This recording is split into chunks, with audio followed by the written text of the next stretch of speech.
What up?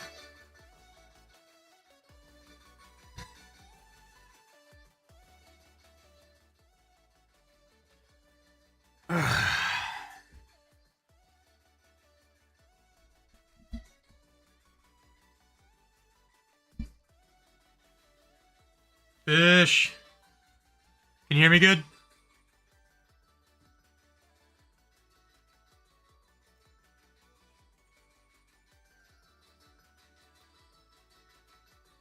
Do we have good audio?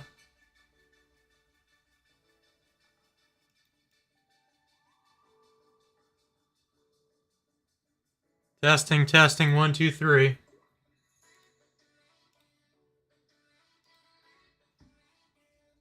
All good? Cool. What's up, everybody? I got all my con pickups out. I got a couple binders out. It's been literally over a week since I've been home, or almost a week, and I haven't put any cards up. I literally just re-sleeved them all tonight. So I got piles of cards. I want them all off my desk. Like, legit just stacks of cards to put up. And some kind of really cool things that we didn't even see in the video. And I got a couple pickups over the weekend. Like yesterday, we went to a trade night at a local card shop, and I picked up a couple things. Nothing major, like 2 cards, but one was a slab, and another cool little piece I picked up too. We'll give it a couple minutes, and then I'll go over all the pickups first. If anyone has any questions on how I got them, whatever, I'll dive into all that. We'll go through all the cards, and then I'll grab the binders and kind of give some binder updates where I'm at on LC, Expedition, Aquapolis, and Skyridge. Those are the only ones I have out right now. And we'll put all the cards finally up. So that's going to clear off my desk, and I can start fresh for the next week and start getting ready for the next show or whatever comes next.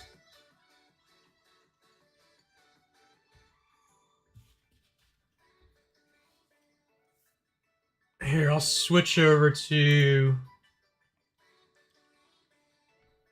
This is still my favorite pickup. I know a couple of you probably already saw my con video. This was probably my absolute favorite pickup of the entire weekend.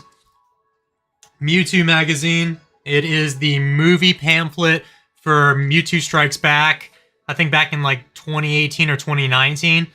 And the back side of the magazine has Mew on it. The whole magazine itself is actually holographic too.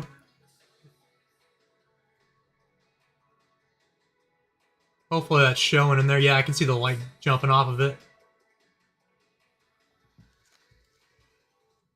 So we had no idea what this was worth. I saw it. This was like the very first buy of CollectACon Chicago. And it was like 9 in the morning, 9:30, something like that. I was about to go film the line for my intro for the video. You have another goodie that hasn't been presented to the channel or IG. Oh, are you talking about the Espeon Holly? You can bring me that if you want to. Oh, or are you talking about the slab that's in my case? I'm not sure. If you're talking about what's in the case over there, I'm not going to show that until my birthday. That's why I haven't posted it. But yeah, Fish, we didn't know the price. He had a sticker on it of $185, and I'm like, okay, so is that what it's worth, or what can we do numbers-wise? And this is when I wasn't filming, and we try to find some eBay comps. The magazine itself, you can buy the magazine all day, or the pamphlet, whatever you want to call it, for like $19 shipped. There's like one auction that ships from Japan with free shipping, and they have like 100 of them. So you can buy it all day for 20 bucks. And then we were like, okay, well, the Armored Mewtwo is $20, $30 sealed. So we're like, that's somewhere around 50. And he made me the offer of 75. And I was like, we're not far off. I'll pay like maybe 50, 60 bucks. So he was like, sure, I'll take 60 bucks for it. when we first did the flip through, we knew there was a second card on the backside, but neither him or I considered the actual value of that card. And I thought it was just an Ancient Mew. I had no idea the 2019 reprint of the Ancient Mew with the shiny front is actually worth like $80, $90. So, yeah, birthday slab. Yeah, that's staying hidden until my birthday. Chicago CollectACon was fun. $700 plus Giratina. Oh, did you get a Giratina?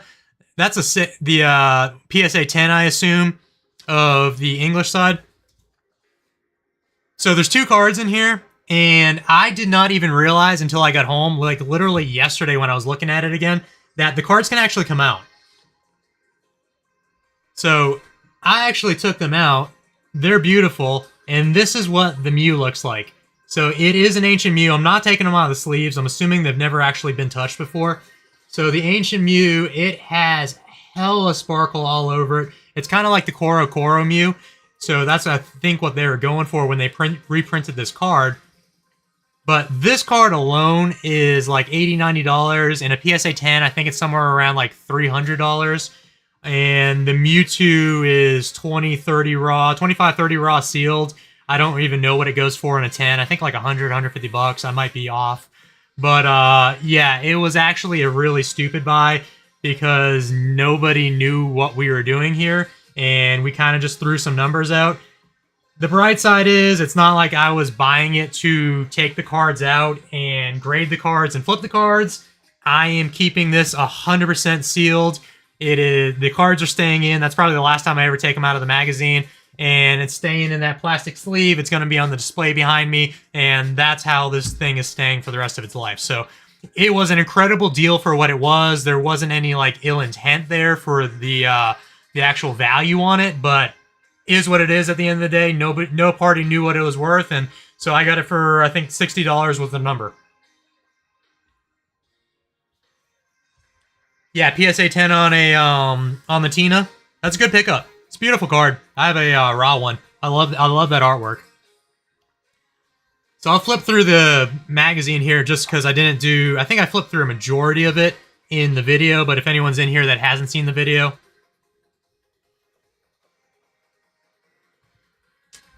It is a lot of the cutscenes from the actual movie. So this is a bona fide just movie pamphlet. The pages are actually like super thick. It's a really high quality magazine. Everything's glossy. Like I said, the cover, the front and the rear are holographic. Then there's like lots of, there's toys, there's figurines, there's ads for a bunch of different things in here. There's little cardboard cutouts. I guess you can make like a little Mewtwo Mew figurine that you can just probably props up for standing on a desk or something.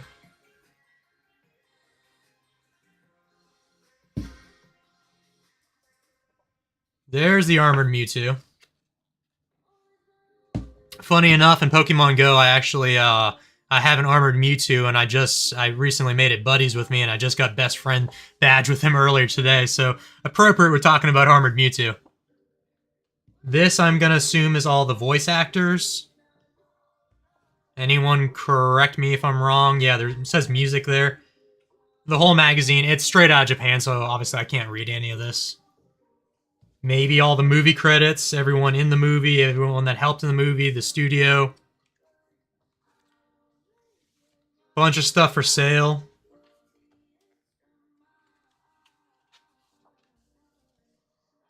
Kind of want, like, literally everything on this page.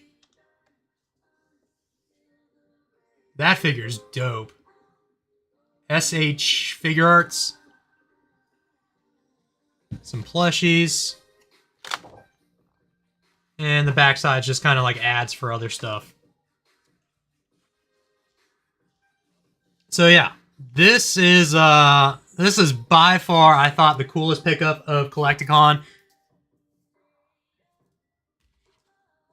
And now I can finally find a nice little display spot for it and keep it safe. I'm gonna put it over here.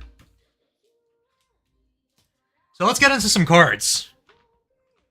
Actually, let's look at the decks first. Did everyone see that short I posted the other day? These are the knockoff fake Korean vintage booster packs.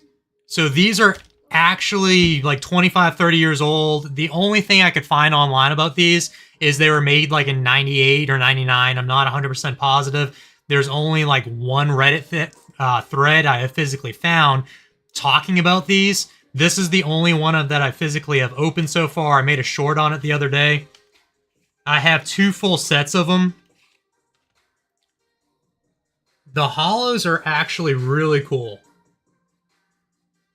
Like, besides the wonky borders, I mean, you can obviously tell this is a fake card, but the quality is really nice. The card stock's a little bit skinnier, like thinner quality than what Japanese was at the time, but the picture looks right. There's very, very thick borders on it, but the holo is really what's the most impressive, and I guess all of these are guaranteed holos.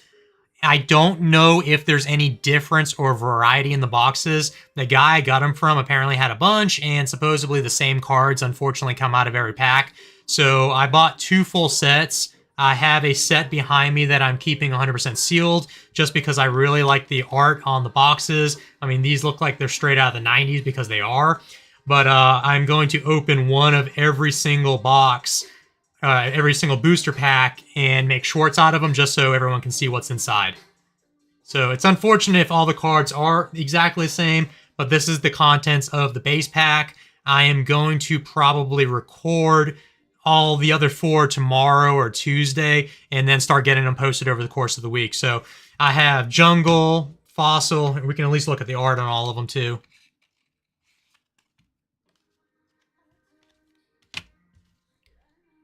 So this one's the Jungle.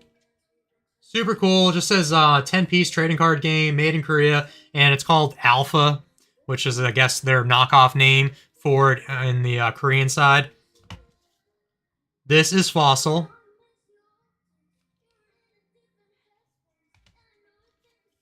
Team Rocket.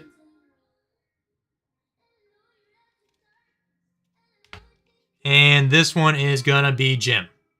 So I think it's just a hodgepodge of both. I don't even know what card's in them. The only card that I think I know is the Reddit post that I saw. I think it was the Jungle Box. And I think there's a Vileplume in it. I'm not positive. I don't remember. That's the only thing I saw online. So as we go, I'm literally going to be surprised as everyone else because there's literally no info on these. And we're going to find out what's inside.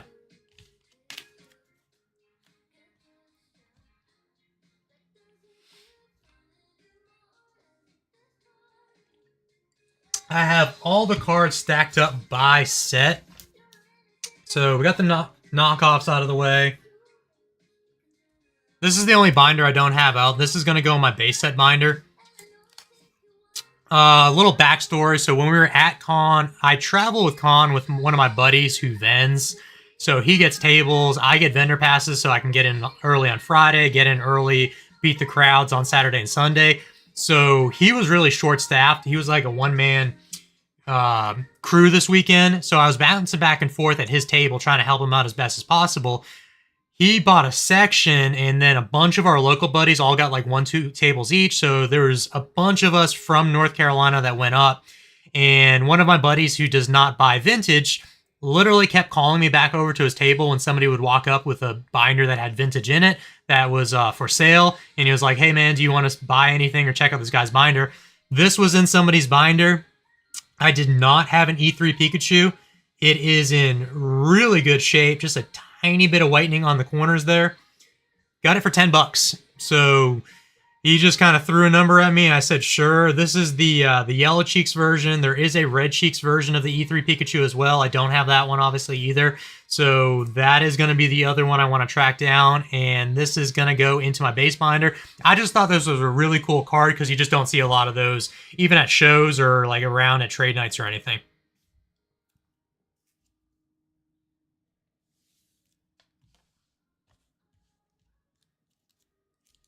All right, next up, I did get some LC while I was there. Let's zoom in on the cards a little bit. I think most of these were in the video. I know the Hitmonlee was. The Hitmonlee and the Ghastly came from one vendor that I knew there. I just bought these straight up. I remember the Hitmonlee. Yeah, the Hitmonlee's got a crease in it. This one was damaged. This was the deal where I didn't even argue the price because he hooked me up so insanely at one of the previous cons that I kind of owed him, and I was like, I'll pay your sticker on exactly what you have there, and these are the 2 cards that I needed. So the Hitmonlee, if I remember right, was like 20 bucks, which is probably fair comps anyways. I know he prices his stuff pretty fair. And then the other one is going to be the Ghastly. This one's a lot cleaner than the Hitmonlee. It doesn't really have any damage anywhere, and it's actually a super clean card. A little bit of whitening there at the bottom right corner. But overall, pretty clean. I want to say this was 60 and the pair was 80. How much? Mysterious Fossil. Okay, so those 2 I got from a vendor. Those were in the video. This I got from one of my buddies that rented the tables near us. He wasn't local. He sold me this, and I think it was an Expedition Gengar. This was in the video. I want to say 100 bucks for the pair. Pidgeotto's actually super clean too. And then the Mysterious Fossil, that is going to be the exact same story as the E3 Pikachu I just showed you. That was another person that walked up with a binder, and I got the Mysterious Fossil for 10 bucks. So that was off of somebody's binder, literally just walking around trying to sell. It is not like super clean.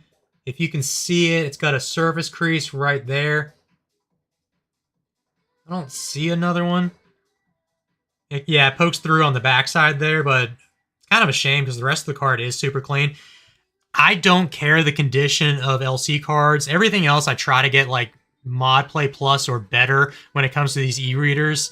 But LC, I don't care condition because it's almost impossible to tell. If you're holding the card right there, you can't see the crease. You cannot see the creases. You can't see the damage in the binder. You can't see whitening. So I'm going cheapo mode on LC here, trying to get them as cheap as possible. I've bought so many LC reverses, literally at $10 a pop. Almost like 3/4 of the LC reverses that I have, I've paid $10 for. But they all have similar like surface creases, things like that. Oh, does that have a... No, that's part of the art. So yeah, that one only has one little surface crease in it, but $10 out of a binder.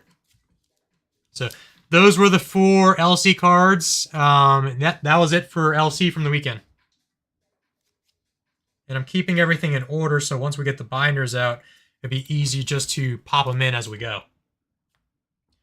All right, so we've done base stuff, LC. These 2 are kind of cool.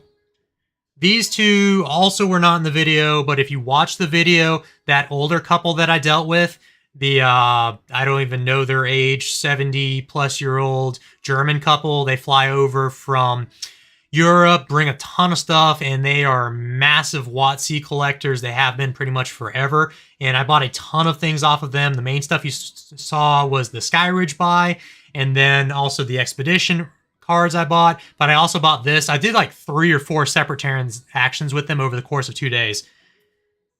Yeah, Ro, I mean, LC's stupid. I cannot justify buying LC. Like, I've paid up immensely for some of these e-reader hollows, especially when they're stupid clean, but I can't justify paying like $100 for a clean Ghastly, or who knows what, $60, $80 for a reverse Metapod. It's the same reprinted artwork, and the reverses are super cool, but I don't see the value. I am much more content getting a damage binder and giving all these cards like a second home and having a complete damage set. Now, granted, I do have a lot of minty LC too. My entire non-hollow set is 100% near mint. I got that off of a box break from somebody, and the rest of it I've just been picking up as I go. But these 2 cards, I want to say were $5 each. Same couple, same older couple. These are Nintendo Black Star promos. I have been working on that as well. I don't see them as often, but everything I got from that older couple was pretty much LP plus near mint. Like 1, 2 dots of whitening are all you see on the cards that I got from them. Parrot, what's up? We're just going over the cards right now. We are about to make it into the e-reader stacks. The Skyridge stack is massive. And then if anyone saw the video, you already know what the Aquapolis, the best card of the Aquapolis stack is.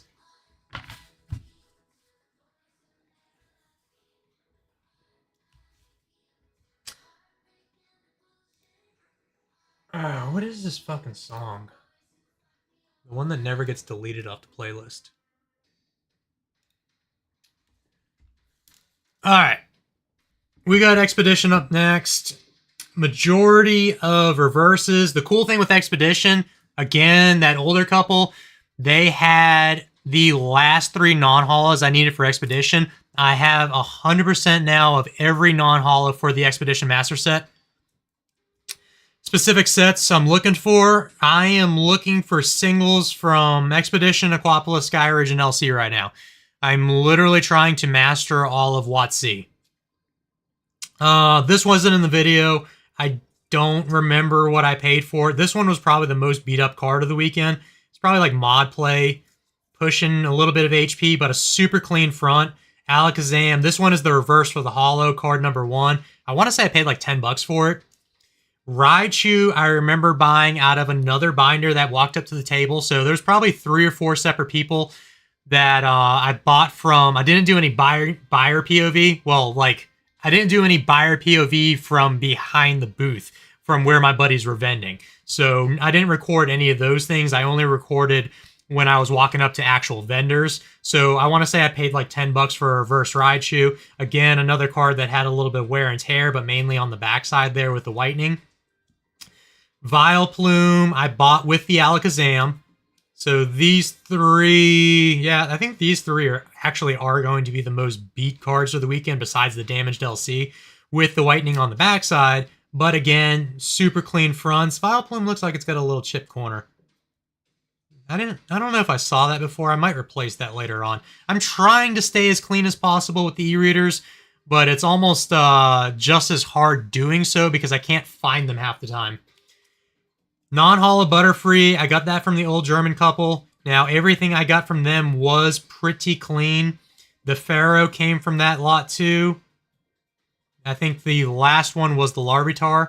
Gengar came from one of my buddies. I bought that with one of the LC cards. Meganium, that was the Yoink card. I stole that from my buddy Pete. It was in his binder. Surprisingly, not a lot of people made a comment on that. He didn't care. Like, we take cards from each other all the time. We're buddies. It makes no difference from us. He probably bought this from some collection, but he picked up this card in a buy over the weekend or something, put it in his binder. I found it, and I was like, oh shit, I need this card. So I took it, and now it's going in my binder. Chikorita I actually got last night. That was at the trade night last night at a local card shop in Charlotte. And I picked this one up for like $7 or $8. Some guy had it in his binder. Didn't have anything in my trade binder that he was interested in, so I just bought it. But I think it was, I'm pretty sure it was $8 for the Chikorita. I am down to, actually I can tell you exactly what I'm down to. That was the other thing. I was going to kind of show in the decks. More of an old card person. I am mastering WotC, but I do have plenty of modern sets. For Expedition, I am down to 44 cards left, and they are all reverses. So I have every holo, I have every non-holo. If anyone in chat has any of these reverses, reach out to me. Any of these 44, these are the last ones to finish off my Expedition Master Set, and I think I need 1 box topper still. So we're getting real close to the end. Old card person, what's special about this set? I'm a newbie. I mean, no worries. Like, the e-readers were the last sets made for the WotC era. So these are the e-readers. They came out the same time that the e-reader scanner came out with the Game Boys. So these can be actually scanned into a Game Boy. And a lot of cool information are on these cards. Every card is different as far as what kind of info it holds. Only the ones with the black barcode can be scanned in. There's like little mini games, little fun facts, information. Lots of cool stuff with that. The app is Dex. So I use Dex, which looks like and it's 100% fully customizable. That is the app for it. I changed it to like the rocket symbol. You can pin all your sets at the top. And then I have, like, for Expedition, for example, I have this sorted by all master variants. So you can do owned and not owned. This is the full set. It'll show you that you have the reverse, like a little R with the, like, little shiny symbol is the reverse. So I have 2 copies of that, 2 copies of that, 2 copies of that. So because I'm down to so few variants for this set, let's see, card state, all master variants not owned. It makes my life a lot easier for looking for these like individual cards. So you probably saw my phone out in the video a lot. Like when I was looking through binders full of e-readers, I would literally just have this phone next to the binder, and I'd just be flipping pages and kind of flipping back and forth in the app, looking for whatever cards I needed. And then I would just double tap the card once I found it, and it would take it off, and I would just keep moving forward. Cole, collecting the cards you like from the EX era and e-readers. I'm going to make it to the EX era at some point. I want to finish WotC 100%, but the goal is to move on. Like, the initial goal was to 100% finish WotC, and there's light at the end of the tunnel, but I'm nowhere close, just because Skyridge and Legendary Collection, they are so massive, they are so expensive, and I only buy cards in person. Every single one of my vintage cards I have not bought online. Unless like it was somebody I knew through my Instagram and I bought like a card through a claim sale, or like one of my buddies would mail me a couple cards or something like that. That's the only exception. I have not bought a single card online on like eBay or any type of app to purchase any of these cards. I've only bought them in person and like worked the deals personally. But EX era is awesome. I cannot wait to get to the EX era. What you said you're only collecting the cards you like. Like, what e-readers are you looking for, Cole? You got a lot of older cards, but not the ones with the e-borders. If you have any LC reverses, let me know. The LC reverses look like this. So, the Fireworks reverse holo. I'm looking for a ton of these in any condition. If you have absolutely destroyed Legendary Collection cards, I will buy them.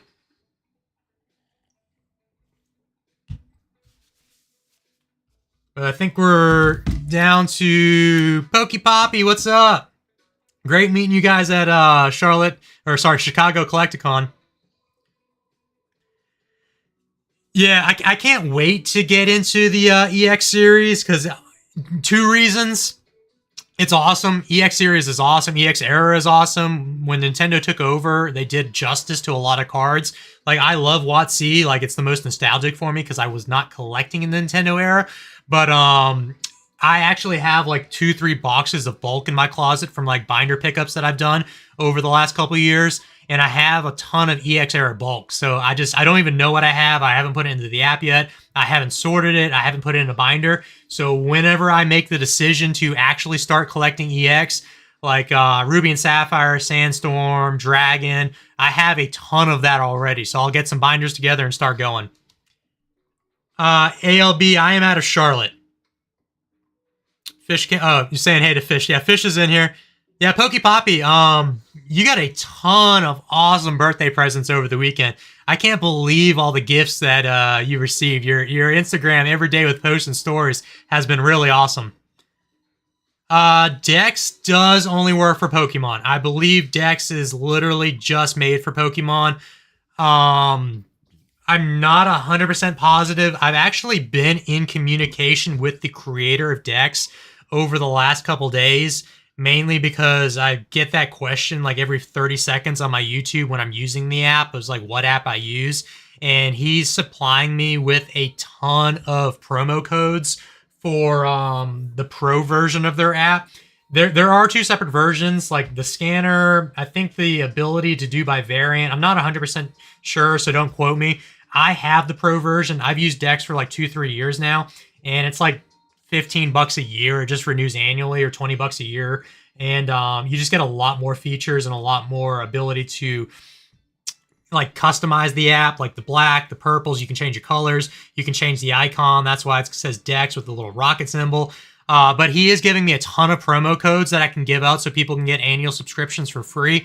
So just drop me a follow on Instagram, and then once I have those, if anyone wants a promo code for decks, I'm happy to give them out. I don't know how many I'm getting, but I'm kind of creating some kind of partnership with Dex right now because I have been promoting their app a lot, but I just literally love their app. So there's not they're not paying me or anything, but I'm happy to help anyone out that wants to use it. I've used PokeCollector. I just don't like it compared to Dex. Dex just does so much more.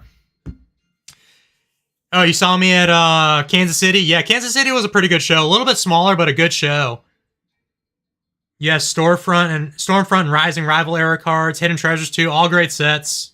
I will get to all of them one day. I don't think I have any cards from any of those sets. Yeah, I don't know if there's any Yu-Gi-Oh apps out there. I've never looked. I played Yu-Gi-Oh as a kid for a very short period of time, and I had a couple decks. But then I had another buddy that was in my neighborhood that liked it more, and I ended up just giving him all my cards. I don't even remember what I had.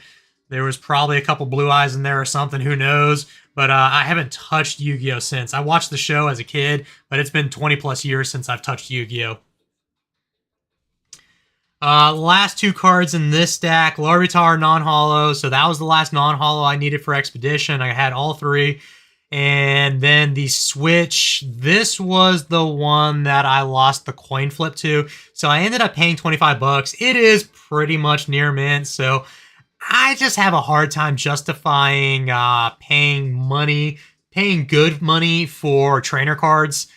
I get it. E-readers are short printed. E-readers are rare. E-readers are expensive. It just hurts paying $25 for a card like this when that can get you like literally a holo from any other set. Yeah, I'm trying to get every set, but I'm not trying to get every set immediately. Like, ideally, if I do this indefinitely moving forward, I would like to master all of Pokemon, but that is a forever future goal. My only goal right now is to master Wizards of the Coast, and I am getting close with Wizards of the Coast. Like, if any of you are new here or haven't seen my channel or any of my recaps before or binder overviews, I don't have them all up here right now in my room, but I have full sets of Base, Jungle, Fossil, Team Rocket, Gym Heroes, Gym Challenge, all the original Black Star promos. I'm missing 2 Black Star promos, Pokemon Center and Lucky Stadium. I do not have either of those. Those are the very expensive ones. I have all of Neo, Genesis, Discovery, Revelation, Destiny, Southern Islands. I have 100% sets of all of those. I'm probably missing something there, but I have all of it so far. I'm collecting all of the jumbos, all of the promos, like all of the W stamp cards, all of the pre-release cards. I still need a pre-release Clefable. That's one of the other cards that I'm missing still. There's the best of game cards. There's so many different variants and promo cards that were just specific to the time era that I have been working on and just kind of collecting in binders over the last year or so. I took a majority of my childhood collection, which I had a ton of it from, and put all my childhood collection in binders, and I've just been filling in the holes ever since. Spoke to my buddy about that. He told me it wasn't his. What did I miss here? Spoiled by your friends. Yeah. You made a live. Poke Solemn. Also looking for Ampharos, Blissey, Skiploon, Jumpla from Aquapolis. I can check to see if I have pre-release Raichu doesn't exist. That is not on my list. Pre-release Raichu is not a real card. Oh, I appreciate the gifted memberships there, ALB. You didn't have to do that. We're just chilling and vibing right now. But yeah, Raichu is not a thing there. Just found you this weekend. I liked your POV video. Generally enjoy someone to collect what they like. Yeah.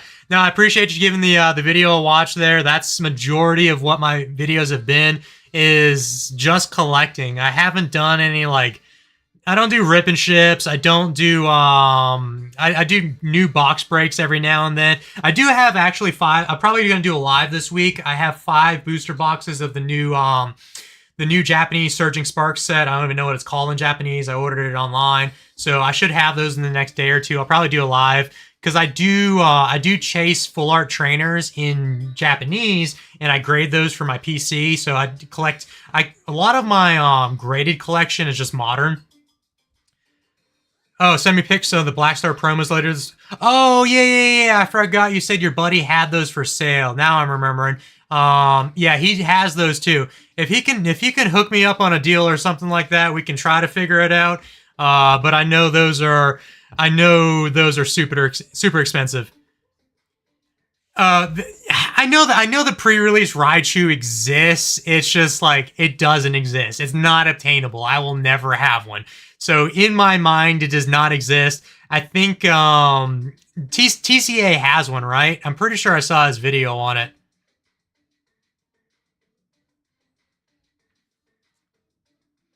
What did I miss here? About to give those away. Super Electric Breaker. Yeah, that. So I'll be ripping some Super Electric Breaker this week. I love ripping Japanese. I just don't rip a lot of English Modern. And then me and my buddy, we just kind of rip vintage booster packs whenever we get one and just like make shorts on them. But I don't really do a lot of vintage ripping because it is stupid expensive to do so. Okay, so yeah, he does have the pre-release Raichu. I mean, TCA literally has everything. Every uncut sheet, everything you can ever think of, that dude has. And it's crazy. And he's not far from me. I've never talked to him or anything. I think he's, I'm pretty sure he's out of like the Raleigh-Durham area in North Carolina.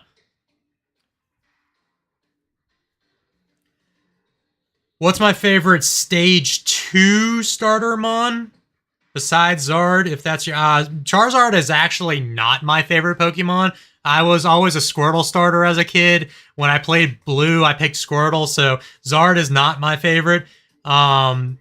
Are you talking like a 2-stage evolution, or are you talking like Gen 2 starter?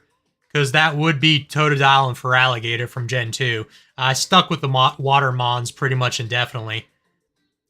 I did rip Dragon Paradise too. I ripped 5 packs of Dragona, whatever it was called, and I did pull the Latios SAR. I ripped it for fun, and I didn't do it on camera. So you always pull the big hits when you're not filming, but my girlfriend and I, we ripped a bunch of boxes. I pulled two SARs, I think, from 3 boxes we ripped off camera, and I have it in my grade pile. I got a box over there that I plan on sending the PSA, and hopefully that thing gets a 10. This is going to be the Aquapolis stack. We just finished up Expedition. My buddy, Appalachian Card Source, he gave me that card. Luckily, I needed it. He didn't even know that I needed this card, but he had this one for me. So it was one of the non-holos I need. I still need a lot of non-holos for Aquapolis. It's crazy how big these sets are. They're like 330 cards each. Poppy just gave me a dirty look when you said that. Was the Charizard? Yeah. I know he's a Charizard fan. All those PSA 1s are awesome that he picked up. Porygon 2, Reverse. So this entire stack came from Con. Execute, Horsey non-holo. I think all of these non-holos came from the old German couple. Darkness Cube, Energy Switch, Healing Berry, Psychic Cube. And then we got the bad boy. This is the best card of the weekend. The music died there.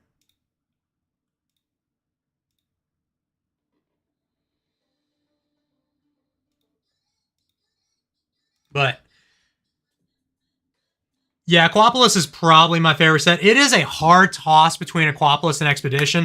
Like, I literally thought, I think Neo is probably, the entire Neo era is one of the most nostalgic for me because I was at my oldest. I remember it the most. I remember ripping packs of like Destiny in my car. I got into Pokemon at base set. I ripped First Ed base set. I only ripped it like for a very short stint. I had like maybe 30 or 40 base set first ed cards. Had a ton of shadowless. My entire base set is probably almost all shadowless outside of a couple. Tons of unlimited. Collected all through Jungle Fossil, Team Rocket. I stopped collecting in the Neo era. I need a Gold Star PSA 1 for him if you have any leads. For a PSA 1 Charizard, my buddy has one. No joke, my buddy has a PSA 1 Gold Star Charizard. He lives like 10 minutes from me. I doubt he's going to sell it because he's doing the exact same thing. He has like LC Reverse, PSA 1 Charizard. All his Charizards are ones. So this card right here, I'm not going to even touch it much. It is as close as you can get to near mint. We saw it in the light. You can probably see it in the video right there. That is not a streak of lightning. There's like a hairline scratch that's running vertically down the card. And I think another hairline scratch in the leaves right there. Super hard to see, but just when you get the right light on it. There's no real edge wear. On the back side of the card, what we saw on the card, and you can kind of see it in the video. I haven't tried to wipe it down yet. I haven't tried to clean it. I haven't even taken it out of this yet. I was going to work on it this week. There's no whitening, but there's like little smudge dots on it. So if you can see that on the card, there's either something smudged on the card or it's condensation buildup. We don't even know what, but he had near mint on it. He had 450 on it. And with the hairline scratch and the stuff going on the backside of the card, I just couldn't justify paying near mint. I didn't even want a near mint copy because this is one of the most expensive holos from Aquapolis. My max that I was wanting to pay for this card was like $250, and realistically, that gets you like a mod play card. I think LP and TCG player is $250, but a majority of sales and a majority of what you see sell, like if you check eBay comp solds on this card, 175 to 200, they all have damage. They all have creases. They are absolutely destroyed. He hooked me up, $280 for this card. Fortunately, I did bring a bunch of binders with me. So my buddy who was vending, I went back literally right before I decided to pull the trigger on this card, and I sold like $300 worth of singles out of my binder in one swoop. I owned them literally for like nothing. They were from collections that I had bought that had already paid for themselves like 3 times over. And I was like, screw it. I am just going to take this money and go buy the Tyranitar. It does not have a swirl, but it is probably the best deal for a Tyranitar that I'm ever going to find, having as close to near mint as possible for $280. I'm hoping the backside cleans up. Even if it doesn't clean up, I don't care because you're not going to see it.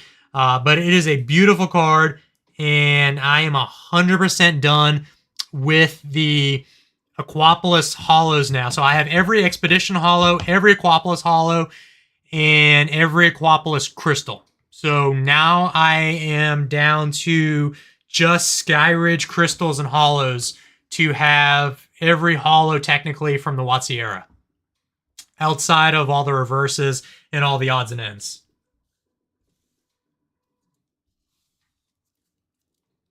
We didn't do Skyridge, right? We went Expedition, Aquapolis in order.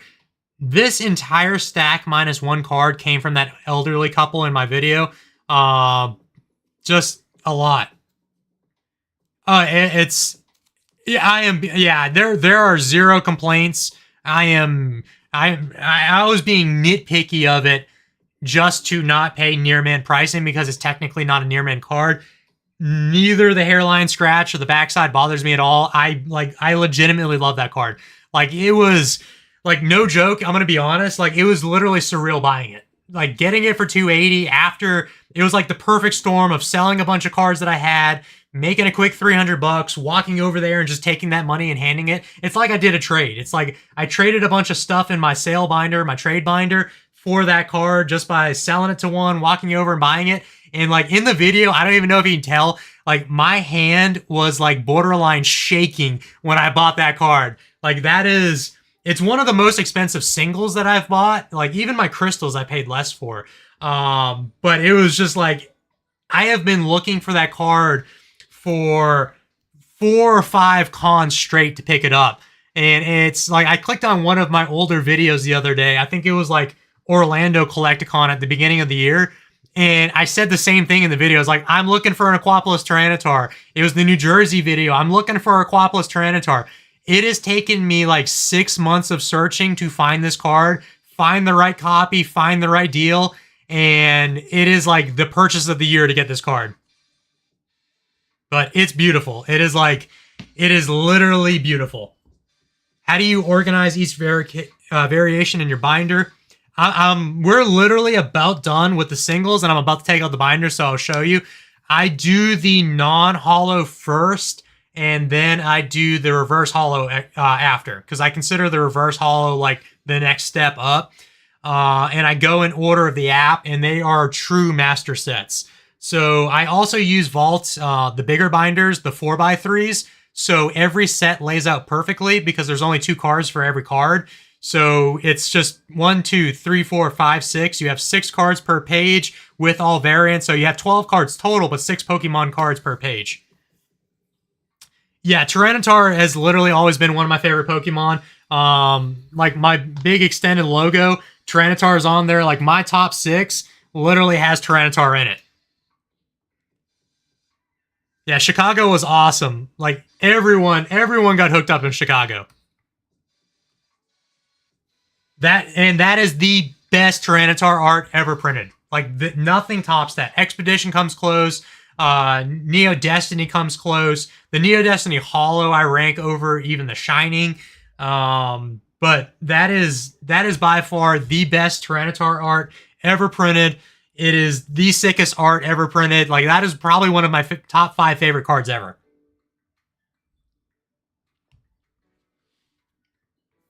Skyridge, we'll just kind of flip through because all of these are just the commons.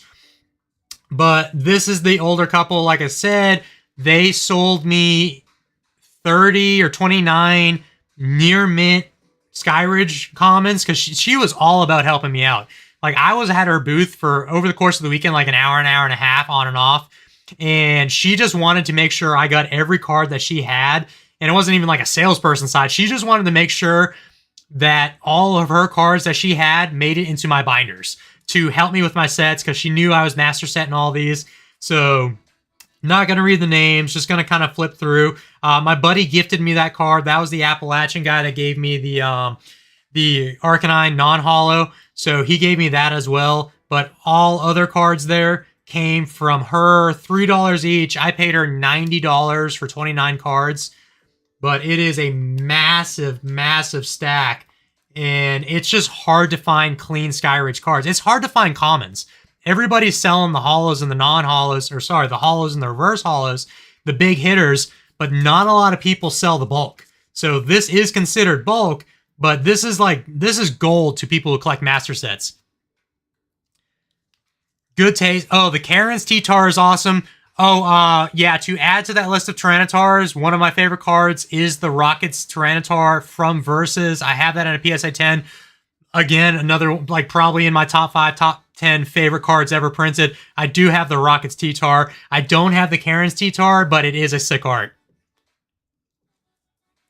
Posting his Playmate tomorrow. I do have the Tyranitar box topper from Expedition. I don't have my box topper, my jumbo binder out. I have a specific jumbo binder for all the WotC jumbos because there's a lot of Japanese exclusive jumbos too, and I have all my box toppers in it. I have for Expedition, I think I have the Alakazam, the Tyranitar. I do not have the Venusaur.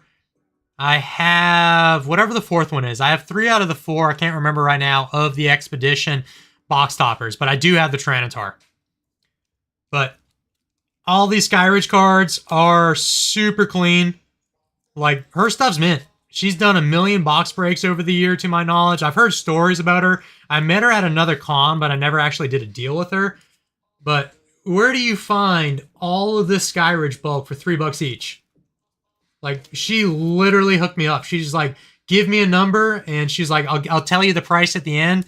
So I picked out every single card I needed, and she was like, 3 each, just give me $90 and I'll help you out. And I was like, you are like literally a godsend. Like that was the coolest experience of the weekend. Goes to the older couple. Yeah, the Rockets and the Karens are both beautiful. Like one of these days, I will do a Versus master set. I literally have just collected a couple Versus cards that I like. My girlfriend does Evolutions, and I just picked her up a Karen's Umbreon. I got one at a show probably a couple weeks back at a local show, and she does binder cards. She doesn't really care about conditions as much. It had like a small little like binder ding on it and a little bit of whitening on the backside. It was like an early birthday present, but I paid like $200 for it or $220 for it. Like absolute cheapest Karen's Umbreon I've ever come across, but she was thrilled to get it. The front side's beautiful. Like all the little issues are on the backside. That is all of the singles from CollectACon. So we can, I was going to get the couple pickups I had last night. So I made a big trade at my local card shop last night with one of my local buddies. Oh yeah, Poppy, you guys come to NC when you do the trip. I know you said you have a couple or family or whatever in North Carolina. Hit me up. Y'all are more than welcome to come to my house. I can get all the binders. We can chill in my room here, and you can check out my whole personal collection. Yeah, Karen's Umbreon's a big one, especially if you're looking for it in a slab. I'd love to own a PSA 10 one day, but that's like, what, $2K for an Umbreon? For Karen's, it's ridiculously expensive. But I picked this up last night. Whoever calls me crazy, I don't care. I am literally going to break this open tomorrow to put in my Skyridge binder. Literally because I own it so cheap. I just traded stuff for my binder that I was maybe $40, $50 in on. And he gave me like, I think 150 trade. Near mint on it is about 150. So I pretty much own it for raw prices. I'm going to break it open. Some of you might call me questionable or say that is a questionable thing. It actually has a big swirl like on its stinger right there. But I am going to break this open and put it in my binder. So that's going to happen. So I picked that up last night. I picked up the couple e-readers I picked up you already saw. I picked up a Burger King Mewtwo. One guy was there with his childhood collection. I actually tried to buy his entire childhood collection, but he had the Mewtwo and the Pikachu. I picked up the pair for $12, which is a really good deal. One of my other buddies there that didn't see me buy it, he is a huge Pikachu guy, and I showed it to him. He's like, oh man, what you want for that? And I was like, you just give me $10. And I sold him the Pikachu for $10. I paid $12 for the pair. So basically I paid $2 for the Mewtwo. I'm keeping this one. If anyone doesn't know, I literally PC Mewtwo. I collect anything obscure, anything that's Mewtwo related, I will buy. Insane collection. No, dude, I definitely appreciate it. Like when I go to CollectACons, like I literally think my collection is nothing to some of these tables. Like they have literally pure insanity. Yeah, like I appreciate like half of my collection is my childhood collection. Like my binder, my childhood binder was like that thick for just the Pokemon, and then like another binder that thick of just trainers. I am thankful I never sold it. I am thankful I never got trashed. I am thankful like it has been with me my entire life. I got out of Pokemon late in the Neo era, so that entire Pokemon collection is what made all of my current binders. And I've been trading off a lot of my duplicates, getting other cards that I needed, and allowing me to have buying all the cards that I have now.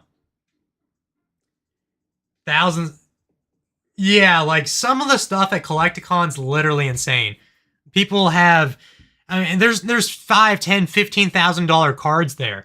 One of my Grail cards, one of the, like the biggest things like I ever want. If anyone's ever seen the Giovanni, the Team Rocket briefcase with the Giovanni and the Jesse James and Meowth in it in PSA 10s. Like I love PSA 10s, or I love Team Rocket stuff. And that is just one thing like I wish I'll have one day, but it's like $25,000 for those 2 cards with the case. It's absolutely insane. Pokemon Network had all the insanity, all the booster boxes, all the EX era stuff, the entire display case full of legendary collection packs. That was all Pokemon Network.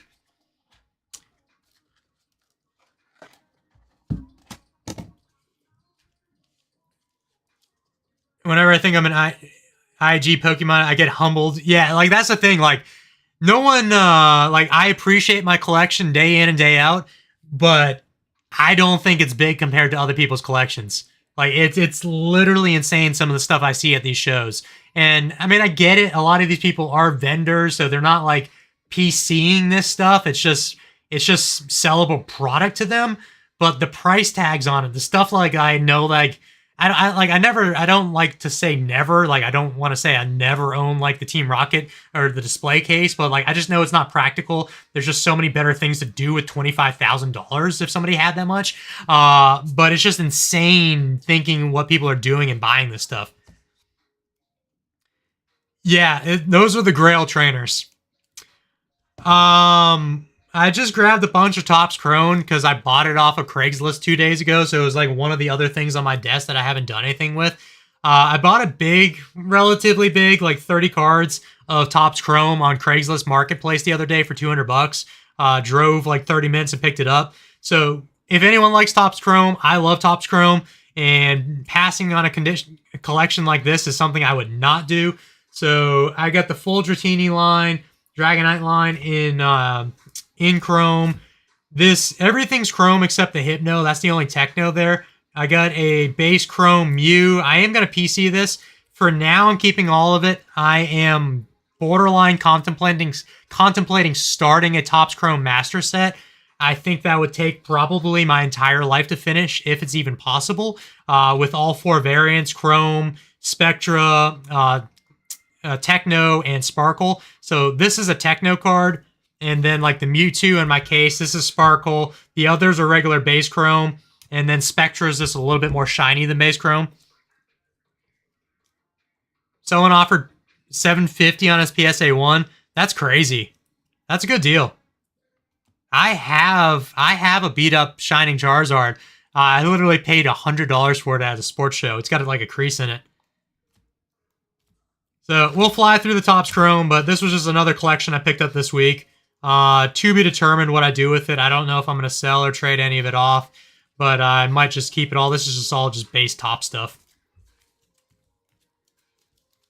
The Hypno pose. Where is the Hypno? Yeah, he's like handstand with the peace sign. Techno is so sick though. It'd be wild. Again, like I said, I literally just said never say never. But it might be impossible to do a Topps Chrome Master Set. Or at least a Topps Chrome Master Set in person. Like, because I don't buy cards online. Like, I bought that through Marketplace. I don't know if it's possible. I don't know if I want to sell the Dratini Evil line. Like, I want to keep it.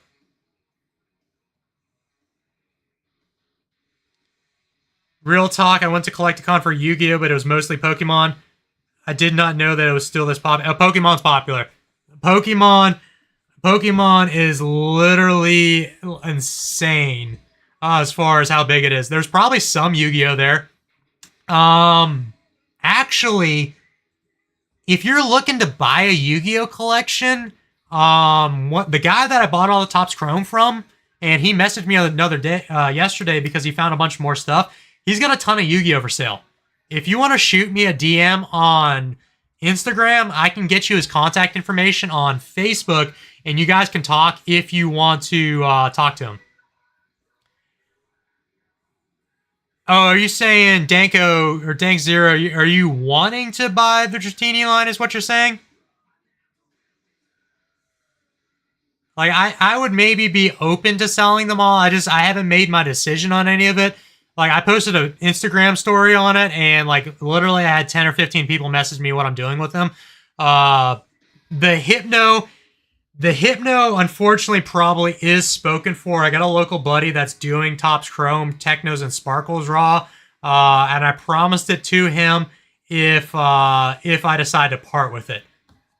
What's up, Chris? We literally just finished going through all the pickups, and I'm going to start putting stuff in the binders.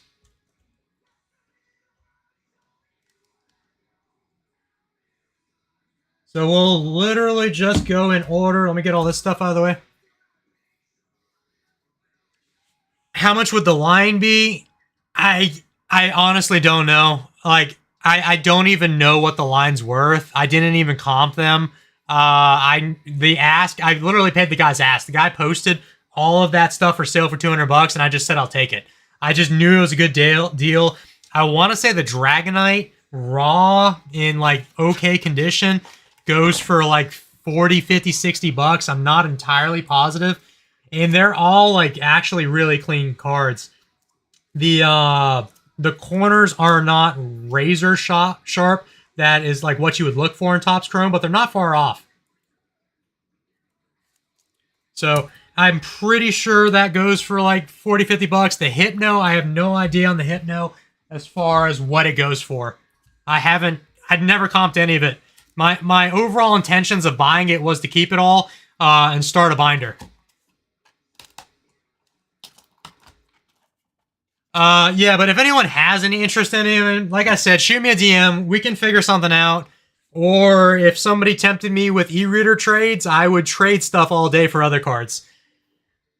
Just got here. Sorry, it's already answered, but what's your favorite pickup? The Tyranitar was my favorite card pickup. And you'll see all the cards again here in a second once I start putting them into the binders because they all still need to go in. I just got stacks of cards next to me. Otherwise, the Mewtwo magazine. If anyone didn't see the Mewtwo magazine, I will show that again if you want to see it. Because this was probably the coolest pickup of the entire weekend. It's a holographic movie pamphlet from Mewtwo Strikes Back. And in the first page here has the Armored Mewtwo promo.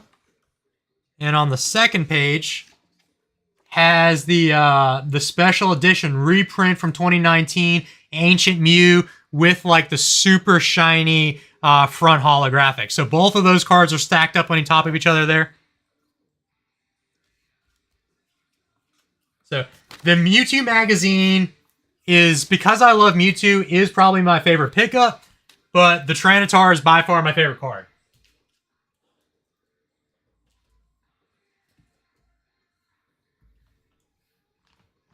Yeah, the CollectACon video I just put out like a couple days ago. The magazine, both of these were in the video. The magazine I paid 60 bucks for. The Tyranitar I paid 280 for.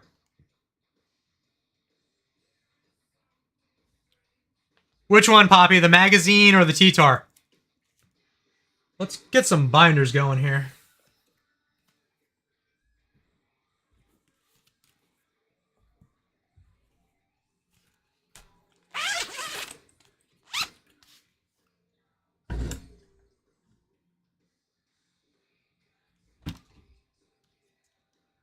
All right, because these binders are so big, I might have to just keep moving the cameras. Oh, I grabbed the wrong binder. This is Aquapolis. Let's at least go in order. I need my LC, Legendary Collection, and Expedition are in the same binder. Yeah, the both deals are awesome. Like the Mewtwo magazine deal, that one we had no idea what it was literally worth. So we kind of like guessed numbers. We settled on 60, which was by far a stupid deal because none of us realized how much the other Mew was worth in there, the Ancient Mew. But the Tyranitar, that dude helped me out. That dude really helped me out as far as cost goes.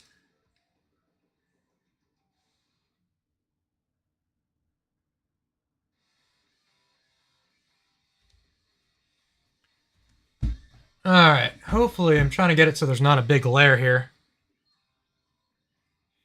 Yeah, the magazine was sick, Poppy. All right, LC is a little lackluster on the first page. I do not have any of the big cards yet. Can everybody see this all right? I'm just going to be moving the camera around just so we can see the contents of all the pages. And then I'm just going to take out the stacks and just put in cards as we go here. But we can at least see where I'm at on all of these. So I still need a lot of cards. Legendary collection is probably where I lack the most. I just got to keep looking over so it's like my face cam isn't covering it. I did pick up the Mewtwo in what was the con before Chicago? I think Atlanta. That was probably my favorite pickup of Atlanta. I got the LC Mewtwo, and I also got the LC Jumbo Mewtwo as well.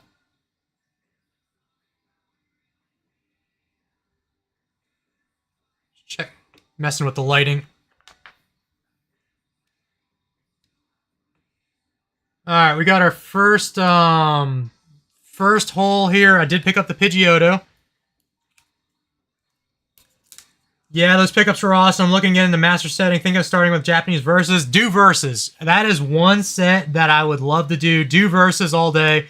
It is a beautiful set, and it's like relatively affordable.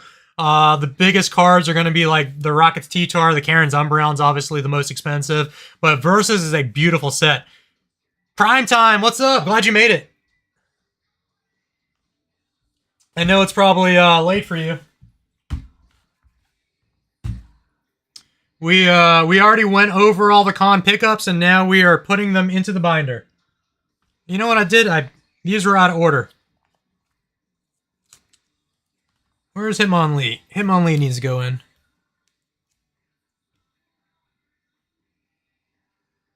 Where'd you get your playmat? The Mewtwo playmat? God, shoot me a message on Instagram and remind me to tell you. It's on, I literally can't remember the name of it, but like if I think about it for 20 minutes, I'll remember. I just need to look through like my Instagram followers and I can tell you who makes it. Do you think we'll ever get anything like the LC reverses again? It's hard to say. Like, I thought like Japan doing the Master Balls was super cool. It's not anywhere as cool as the LC reverses, but having specialized reverses pop up again is kind of cool. We are looking. Did we look at the? Yeah. So the Pidgeotto I put in. I am missing so many LC cards. I only have like I want to say 30 or 40 LC cards total reverses. I have the whole non-holo set, and I have a bunch of the actual holos, but not as many reverses. Full near mint is around 2,400 if you get every card at market. I might get a near mint non-holo set with mod play holos just for the cost. I mean, I don't blame you. Like, the deals are out there. Like I said, I got that, I got a Karen's Umbreon with a little binder ding on it and like a little bit of whitening for 220 bucks at a local show a couple weeks back. And that's the most expensive, to my knowledge, card in that set. So, my word of advice, because I do so many master sets, is just wait. Never impulse buy something. If you think it's expensive, if you don't think it's the right card, just don't buy it. Nothing over here but Dratini. I had just missed out on a Pikachu. Local vendor I knew had a Pikachu, and I got to his table too late, and he had already sold it. Nothing here but Onyx on the left side. If I got a damn Weedle, I'd have a full complete page.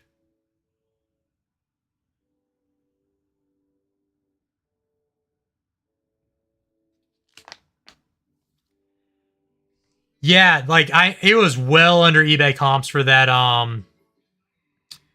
for the Karen's Umbreon.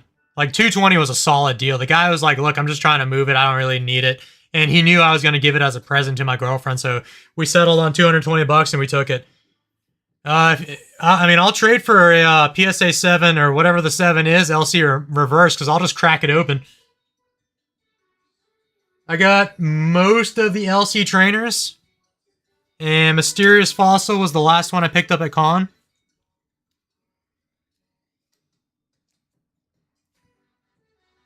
LC Reverse is just the outside part of the card that is hollow. Yeah, so when we say LC Reverse, like LC is the set, Legendary Collections is the set. That's what that little symbol is right there at the bottom. Their reverses are the firework reverses. So this is the firework reverse, because like you can literally change it in the light and it looks like it's blasting off fireworks. So these are the reverses, just like Modern, with the reverses just being fully hollow. Back in the WotC days when this set came out, they were just a lot cooler than the Modern Hollows.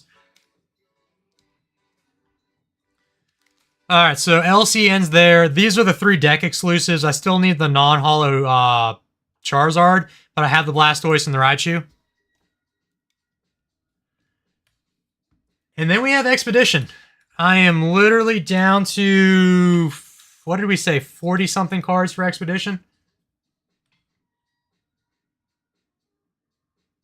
So, did get the Alakazam. I still need Blastoise, Charizard. This is the best part of going to cons, is taking the cards home and finally putting them in the binders and seeing how they look. Hey, what's up, Anthony? You doing all right? We are just chilling and looking at cards. Alright, so this is going to be... Where is my Expedition stack?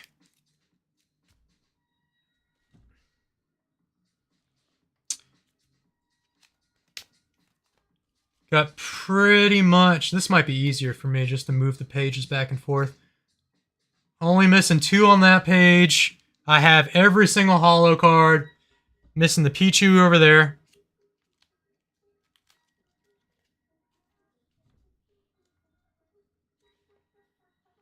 Oh, I did get the I did get that Raichu. And I did get the Vileplume. 31. Just picked up a Near Mint Cubone reverse. That's not bad. Near Mint's good. Oh, is it the Crying Cubone? Yeah, that card, like when he's on the cliffside near the flowers or whatever crying, that's a $50, $60 reverse. Like, it's actually insane. The Machamps are sick. Like, the Machamp artwork is probably one of the sickest artworks from Expedition. Or for Machamp, period.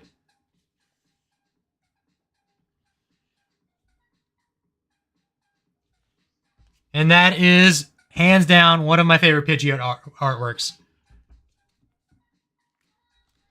You don't even want to know what I got my Cubone for. I had a massive e-reader reverse lot pickup about a month ago.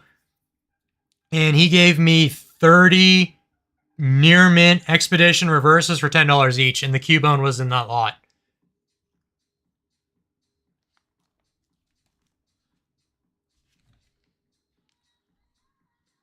Alright, so one of the other good pickups was this damn non-hollow Butterfree.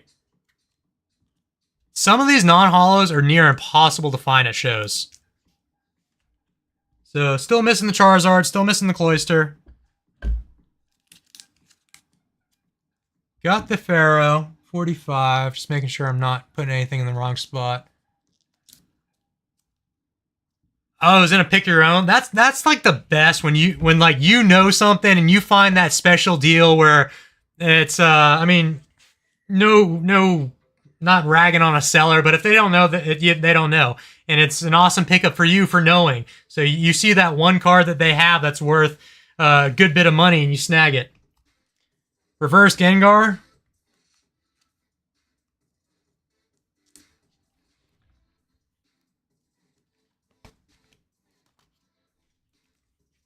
These are Expedition's massive because every holo has a non-holo version, and the holo and the non-holo has specific reverses for those. So there's 2 reverses for every card. So there's every artwork has 4 copies for the holo cards.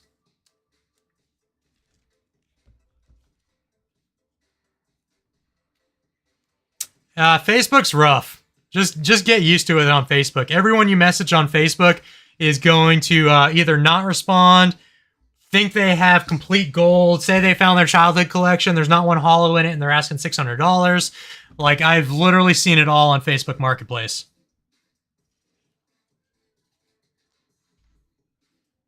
But Expedition is coming together. This set's just sick. I don't know if I have a complete page yet. I think I have maybe one complete page.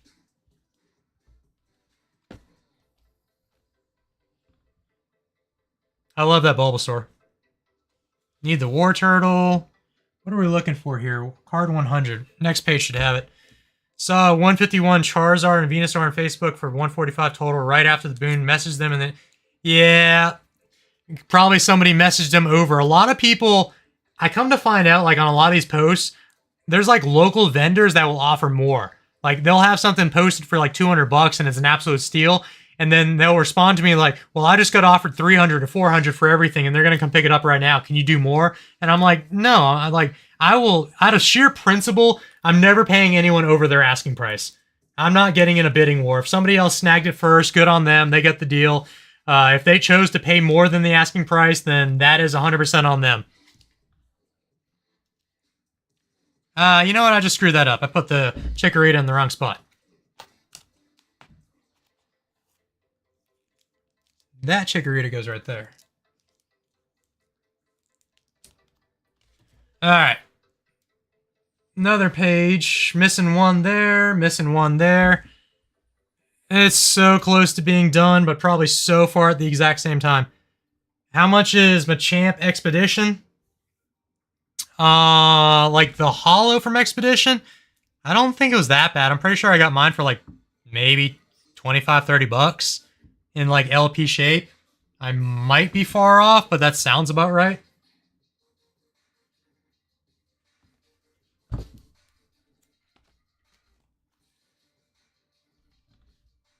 I need one more Squirtle here. I need the Pikachu reverse. That's a big one. Did we already pass the Cubone? I don't remember seeing it. Oh, the Larvitar. The non-holo Larvitar that I picked up. Yeah, you can probably get a good deal on a Machamp.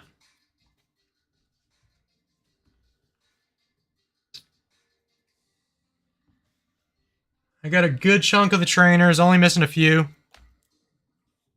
Oh, the Weezing's the best from this set. I love the Weezing from Expedition.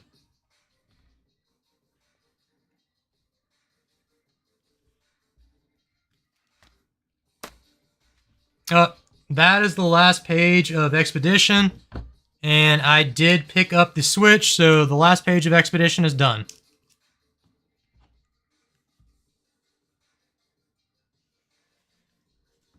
So I have LC Expedition, and then there was like 2 pages left or 3 pages left in this binder. This is the Vault XL binder. It holds like 480. I decided to put all of the second set of Black Star promos. So these are the Nintendo era promos. They're just in here for the time being. I do have some of them, nowhere close to all of them. I appreciate it. Like, Expedition is probably one of my favorite sets ever now. And completing it and finding all these cards is just awesome. But I definitely appreciate the views on the vids, too.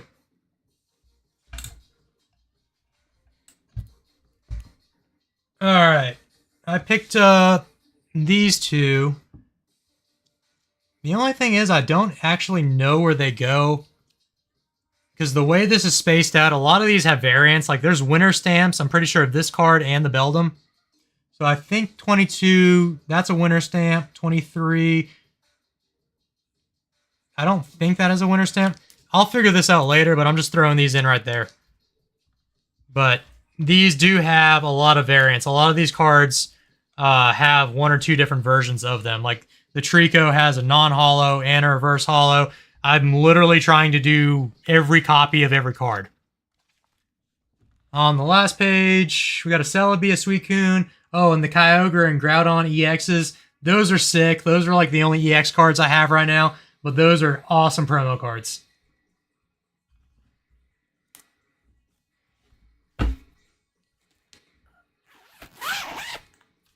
All right, that put in all of the LC. Let's get all the Aquapolis in. The artists. Oh, dude. Almost every art from almost every e-reader set is like the best artworks ever printed. Especially the holos, but there are so many, like in Aquapolis and Skyridge, a lot of the non-holo rares are like the best artworks ever.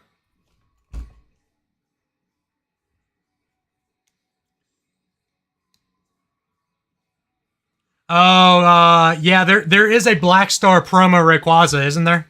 I need that card still. Yeah, it's the promo from the EX10s. Let's get the spot right here. All right, first page of Aquapolis.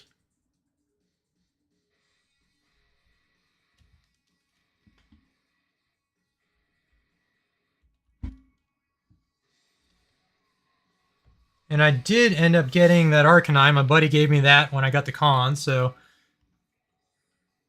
The funny thing is with Aquapolis, you'll find out that I have more of the reverses than the actual non-holos. There are so many pages where I have just the reverses from like lots I've picked up, and I still can't find the non-holos of those cards. SM39, or is it... Are you talking about the Black Star promo? I think it's part of that set. There is a Rayquaza EX at the end of that set. It might be 39 or 40 or somewhere around there. If the house is on fire and you can only save your collection or the girlfriend, I'm going to get all the living beings out first, my girlfriend and the dogs. I am going to hope that my safe does its job and protects my collection, because my binders are not out in the open. They are locked in a fireproof safe. I don't chance it. Knock on wood, my house never burns down or ever gets broken into or anything, but they're all locked up. Only like my cool odds and ends pieces are all around my room. So here, like I'll take my camera. Like I have a massive Dragon Ball Funko collection. So that would actually suck if that got burned down, because I have a ton. I got a display case full of a lot of cool stuff. So it's like theme decks. I have all the Rocket theme decks, the Team Rocket Returns theme decks. I just have like stuff everywhere.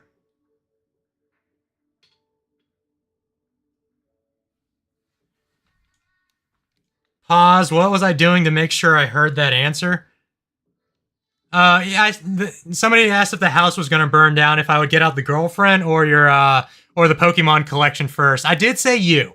Holly is the quote unquote moderator girlfriend.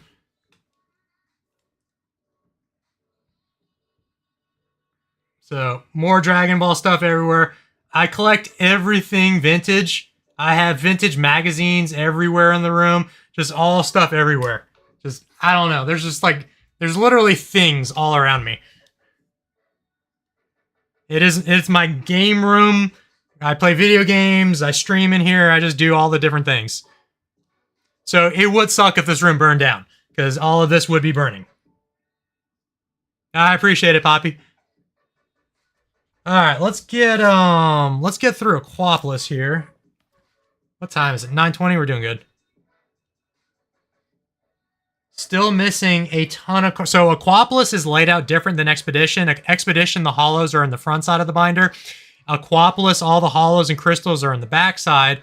And then fortunately, they don't have like duplicates of every card like you see in Expedition. There's just like more artwork. Oh, I did pick up that Porygon.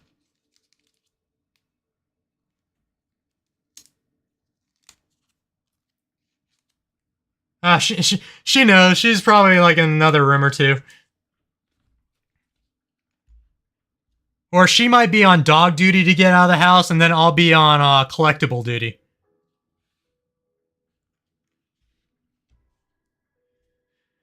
What condition do I like from older sites? I mean, I prefer as clean as possible.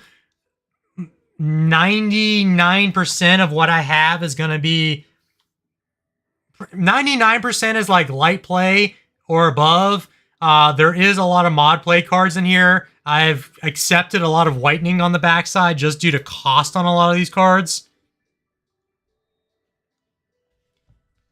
I try to get the cleanest hollows that I could. My crystals are a little beat up. I very well might replace my crystals down the road.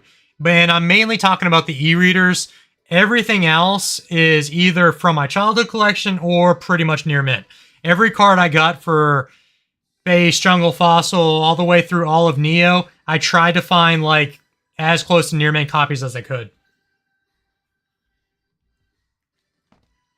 But again, it's a lot harder when you're doing it solely in person too, because not any of these cards were purchased online. Aquapolis, I think, is like double what I need for Expedition. It's a little bit over 100 cards left for Aquapolis.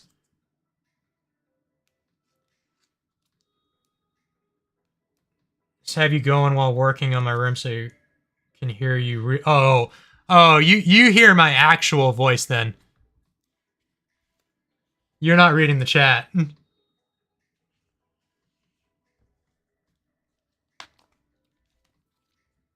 All right, we got a non-hollow Horsey. Goes right there, 85. I've been waiting all week to do this live because it gets everything off my desk. And I've been wanting to put all these cards in because then I can like flip through the pages and see where I'm at. So. No, T-Tar was introduced in Neo Discovery, I think. There's a hollow and non-hollow in Neo Discovery. I don't think it was in Genesis. I'm pretty sure it's Discovery. So Neo was the first set that came out with 2nd gen. Oh, and Aquapolis is weird where they have A and B cards. So this is Mr. Mime, the number A, and this is the B, and they both have reverses. So you have to find the reverses for both.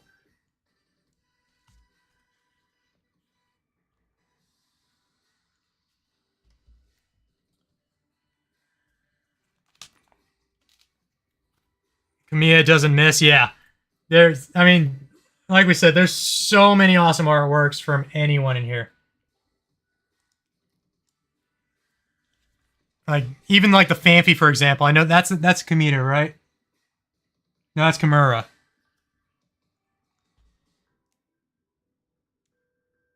Love that Scyther. That's probably one of my favorite Scyther artworks. A and B Porygons.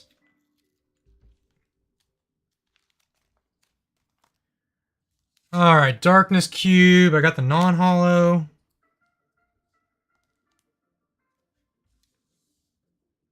$120. Energy Switch goes right there.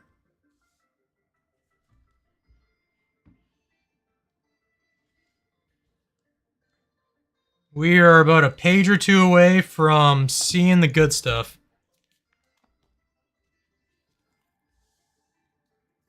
Poppy wants to know what my favorite Zard card is. That's actually a good question. Like, I've blatantly said multiple times, I am not a big Charizard fan, but Charizard does have some awesome cards. Probably either Team Rocket Hollow, Blaine's Charizard, or maybe Expedition. I would say Blaine's or Team Rocket would probably be one of my favorite Zards.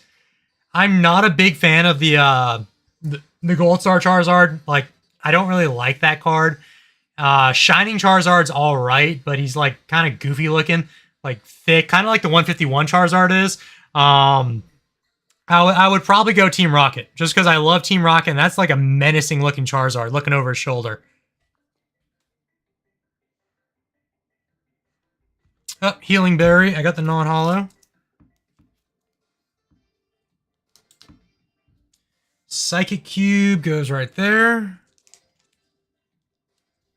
All right. The next page is where the fun starts for Aquapolis. Let me get my Tyranitar out.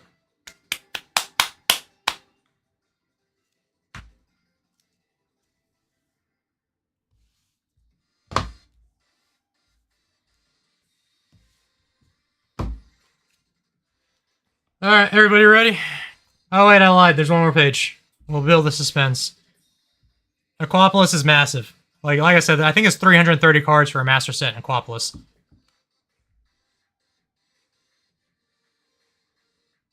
And I'm down to the last third or so.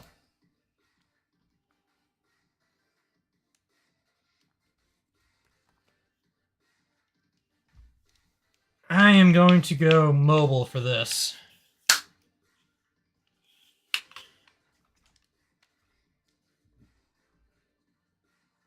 Let's just start over here.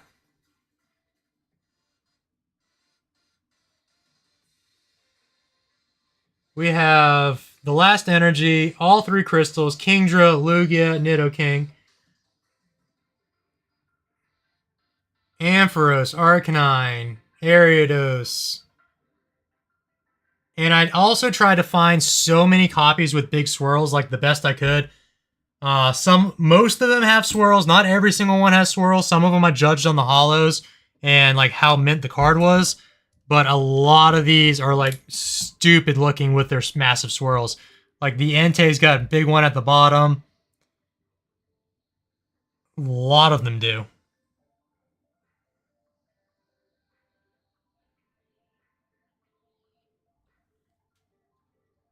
So now I am 100% done with holos in WotC through Aquapolis.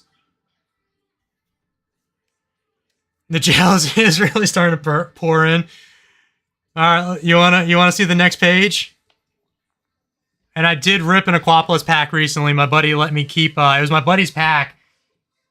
He let me rip it. He graded all the hits. I pulled a holo Arcanine, and I got to keep the pack art. I pulled both non-holo Scythers out of that pack. He graded them for me, and he gave them to me, and they're in my PC. But Vileplume, Victory Bell, the Umbreon.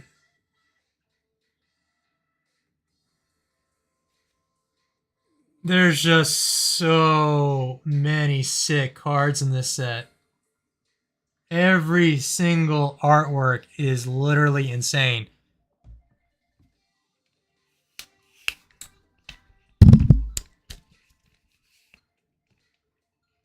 I'm gonna get the phone back up. And we're gonna do it. We are finally going to put on T-Tar H28. The last holo I needed, picked up at Chicago CollectACon. And you are just going to easily, hopefully, slide in there. Resting place next to Umbreon. The page is done. I hate how it ends on, like, the next page. But whatever, is what it is. Zapdos is up there chilling by himself. Look at this. It's all wonky now.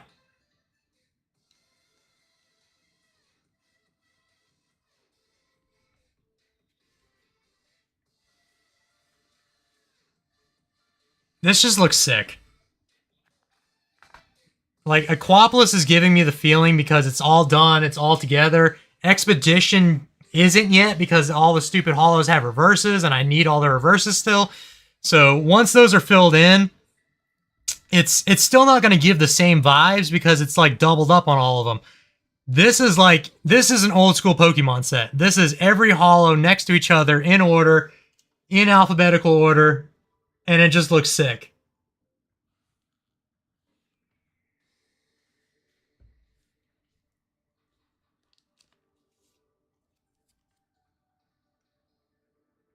This is probably also one of my favorite artworks ever.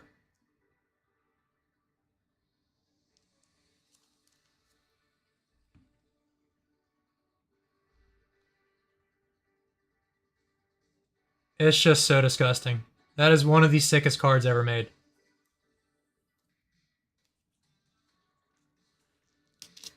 Well, that's Aquapolis.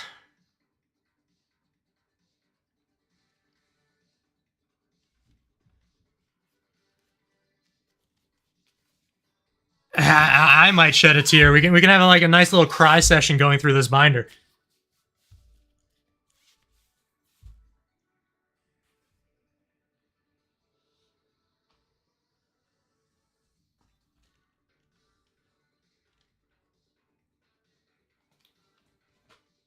Get a sip of water.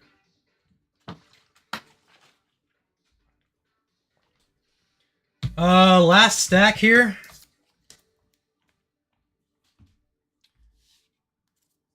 Skyridge might be a little bit of a struggle to put in. So to be fair, I don't really have a lot of Skyridge.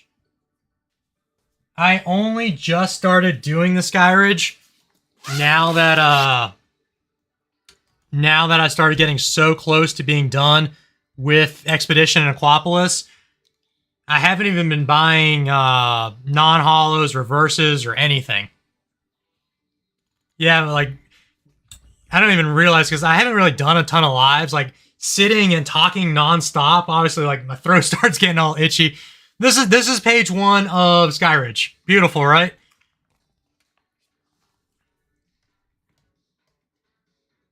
I do have a good bit, and the actual other thing with this binder, every card in here is near mint.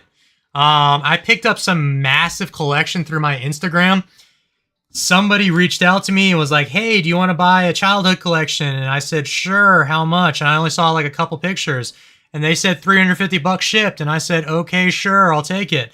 And it was literally filled with minty e-readers. Like, I think the reverse Houndoom is like $120 in near mint. And most of these would probably 9 or 10.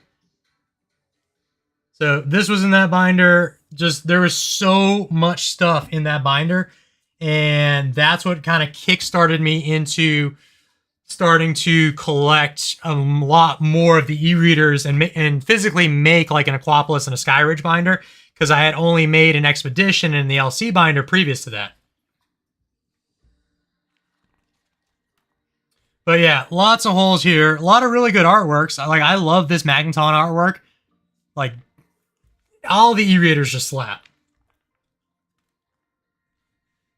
There's just not a lot in here yet. And first card we're looking for is 48. It's going to be hard to even count all these. Nope, we're good. We're right here. So on this page, Starmie Abra. Abra was 46, so... And I have all of these in numerical order, so it might go kind of easy. So, Cleffa got in. Diglett, delivered, 49. 56 is on the next page. Yeah, that binder story, I don't even know how I did that. Like, it was just in my DMs. Like, my Instagram's a lot bigger than my YouTube, because I only recently started doing YouTube close to a year now. I think it was last week of November, first week in December is when I made my first YouTube video, and I didn't even know the direction that the channel was going. It kind of just evolved into Buyer POVs because I was going the cons, and it was like, okay, why don't I just film what I'm doing out and about anyways? And my Instagram's got a lot more followers, and people will literally just reach out to me and be like, hey, do you want to buy this? And it's either like a quick yes or just a quick no.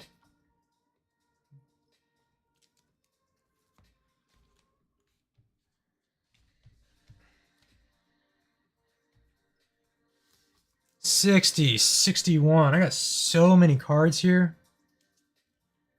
$61. My buddy gave me the reverse Heracross. Come on.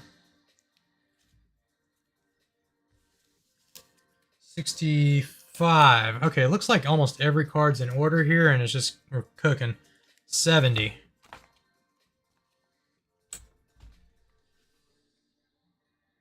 Little Jigglypuff action. Kakuna. This is a killer Lapras artwork.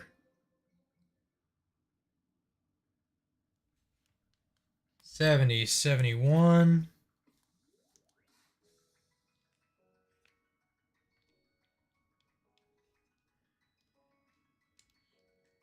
They're not cheap. They're not cheap, but it also depends on where you look. Like, I get deals all the time on cards. Like, literally everywhere. Cons, local card shops.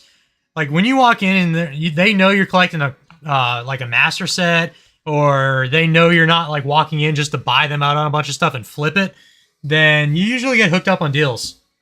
Like, all my local card shops know that I'm collecting these sets, and if they ever trade for stuff that I need, or if they think I need, that they'll reach out to me instantly and say, hey, do you want this? And they'll go for a quick flip, make a buck, and I'm happy because I'm buying it under comps anyways.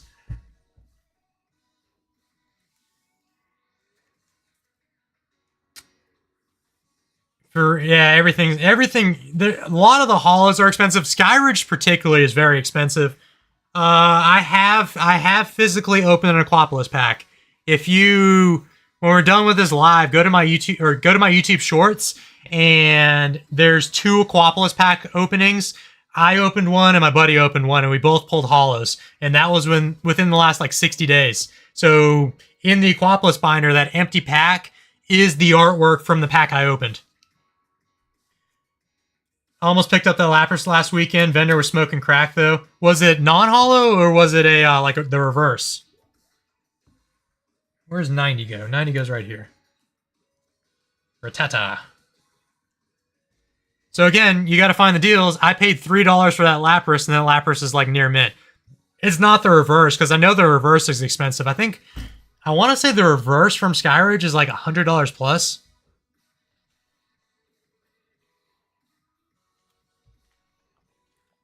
There's always good deals on Marketplace. You just got to stay on Marketplace, and you got to beat everyone else that you're fighting. 91. Rhyhorn goes there.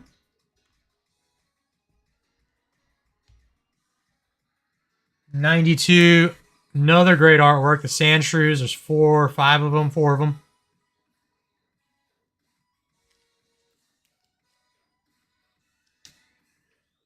$93, $94, $95. I love that Shuckle. Alright, we got a Skarmory 97. Luckily, this big stack seems to be all the commons we're filling in.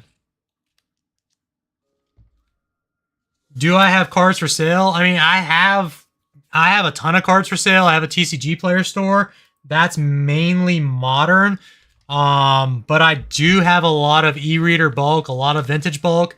I keep a lot of it in my trade binder, and I just keep a lot of it in my closet for local friends that are looking for sets. So if you let me know what you're looking for, I might have it, or I might be able to source it. But not a lot of holos. Like, I usually trade off or sell a lot of the holos quick. I have a lot of like commons, uncommons, non-holo rare, stuff like that. 8765.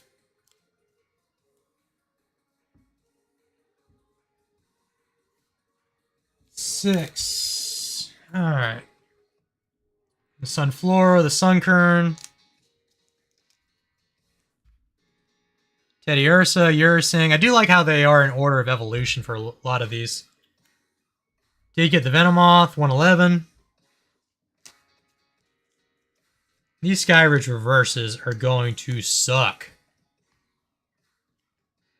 Set's just way too big. I mean, it's like all the other e-reader sets, but it's just way more money. 15, 16. Yanma's going in. And I have literally a pile of Skyridge trainers. So, like I said, $3 each, and pretty much every single one LP plus near mint. Looking for Doug Trio cards? I mean, I might have some. I'm sure I have like base set Doug Trio. I don't know which ones you have or don't have. 16, 17, 18, 19. So the trainers start on the first page here. Relic Hunter is 120. 121. 122 is Crystal Shard.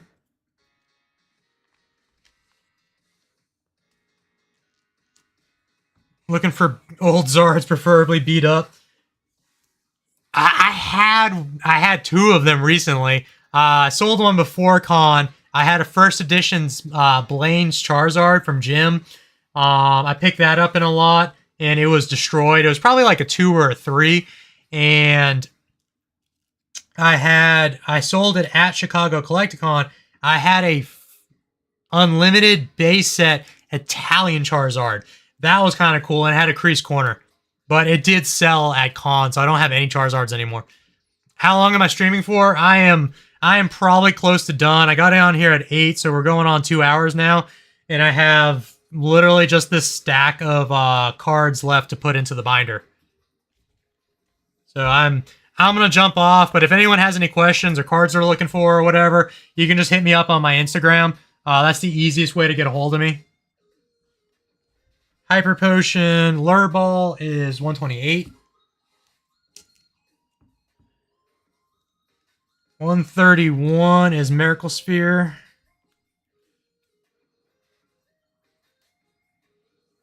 I have at least a good chunk of the trainers now. Mystery Plate, what's this? Alpha, 133. 134. 135 I have right here.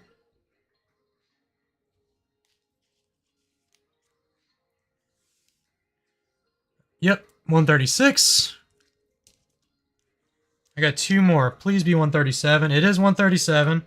Mystery Zone. And do we end on 138? Got 138. Made an entire page. Literally have every card except I have Mirage Stadium Reverse and don't have the non-holo. Yeah, I can't believe it's already been an hour and 45 minutes. Like, hour and 46 minutes, 9:46. We kind of... Time flew by quick doing this. I appreciate everybody hanging out, chilling, talking. Makes these streams a lot easier to do, especially when I don't stream that often. I've only done it a couple times. I sign on. I never really know what to expect. So, yeah, like I said, I appreciate everyone being here and talking and vibing. I picked up the Macargo at a show a couple weeks ago from one of my buddies. I think I paid him like 45 bucks for this. No joke.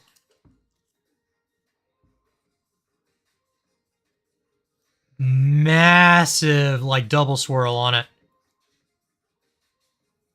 A little bit of whitening down there, but you can't get Skyridge for 45 bucks in, like, LP condition.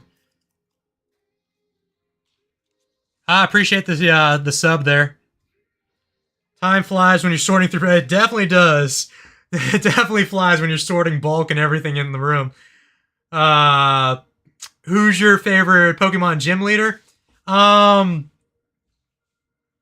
Toss-up. Number one choice is going to be Giovanni, because I am a huge Team Rocket fan. If you have a second, go check out I posted it like a month ago or plus, is my slab collection video. I have so many obscure and unique Team Rocket and Giovanni slabs that I've just collected over the years. So Giovanni's probably my favorite. I really like Sabrina. I like Psychic types a lot, and I like Dark types a lot. So Sabrina's really up there. I don't know. Like, there's probably a bunch of them. Oh, Giovanni's definitely going to be number one. The Moltres, I don't even want to say what I paid for the Moltres because it was just stupid. It is messed up. Like, the Macargo is really clean. The Moltres, I'll show you what's wrong with it. Kind of hard to tell. You'll see, yeah, see in the lighting there? It's got those, like, little small, like, indent creases on it. But when you look at it dead on, you can't see them. So you got to get in the right lighting. It does have, like, a bend in it. I might be able to fix that. The hollow is literally beautiful. And then those lines do show through on the backside. Some whitening on it. Not bragging here. I paid 30 bucks for it at a CollectACon Atlanta. I got this, another card, I think it was a Typhlosion, and a Mewtwo sticker for $50 total. The Typhlosion from Expedition, the Hollow, that also had issues. It had creases, but he had 20 on the Typhlosion. He did 30 on the Moltres, and he included like an old WotC, like a Nintendo era Mewtwo sticker. This one right here. Like, this is an actual old Nintendo era Mewtwo sticker. It is super sick. So I paid $50 for all of it.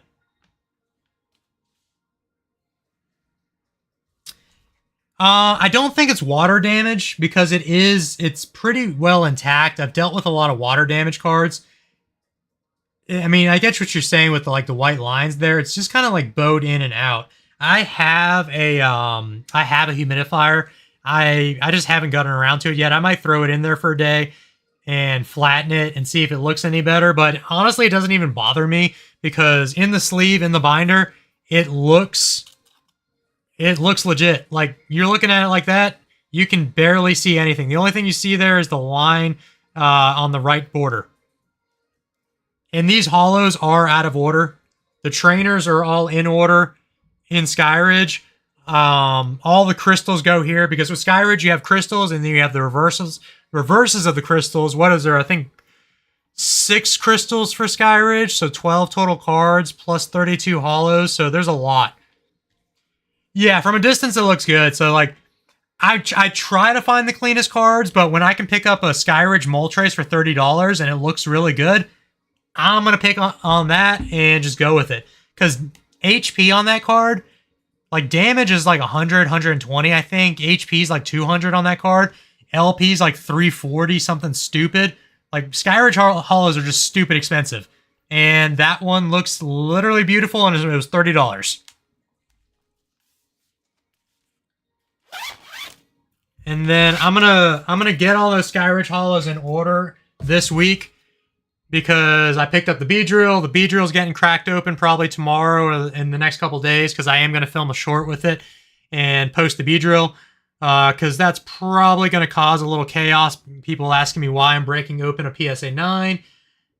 I just don't care because I'm in it so cheap and it's gonna look beautiful in the binder. So I'll have near mint cards in the binder and then I'll have cards with some issues, but at the end of the day, they all end up being mine, and I'm not going to get rid of any of them. So I'm literally cool with I'm cool with however I find them. If it's the right deal at the right time, I pick it up, and I'm cool with that.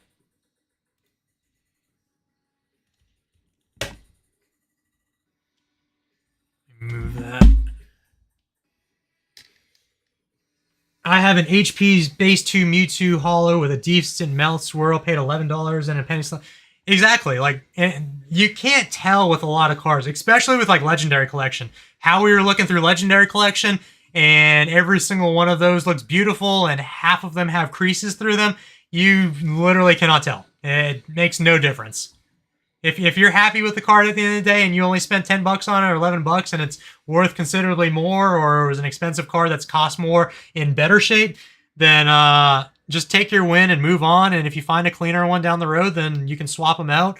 But I usually end up keeping all my damaged cards anyways. I have a PC binder that I keep in a drawer behind me that has like damaged stuff, just cool stuff, cards that have memory to me.